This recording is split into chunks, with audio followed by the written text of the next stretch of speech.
د صرافۍ مارکیټ یوه هټۍ کې ناست وم. مخامخ مې یو ډنګر سړی چې د لمر سوځونکو وړانګو یې رنګ د تور څادر په څیر کړی و.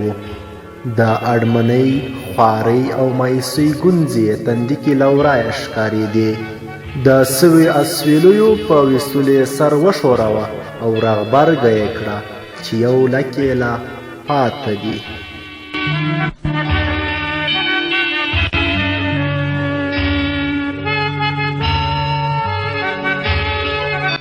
د نورو معلوماتو په لټولو په پار مې ورته نیغ نیغ وکتل او د په نیولي غږ او ترخه مسکا وویل: نږدې 3 کاله کېږي چې افغانستان او ایران کې کار کوم، خو لا هم د ولور پیسې مې نه دي پوره کړي.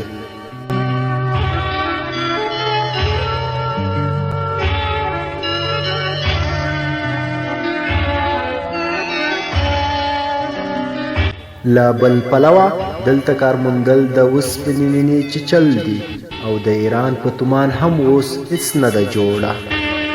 سر یې ځوړند کړ او د زړه درد یې په اسویلیو کې نغښتی له خولې نه بهر کړ. بیرته یې راته وکتل او ویې ویل چې ته ووایه، ولکه د کورنۍ د لګښتونو برسیره پیدا کول ناشونې نه ده؟ د هو په دود مې سر وخوځاوه او راسن مې د ټولنې ناوړه دودونه ذهن کې انځور کړل. دا د دې ناوړو دودونو یوه وړه بیلګه وه.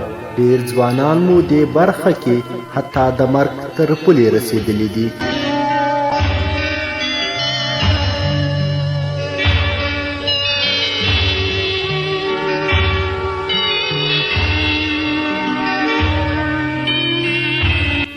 جنگ، اړمنۍ، فقر، ناوړه دودونو، کار نشتون دې ټولو افغان ولس په خپلو کړغېړنو منګولو کې نیولي دي.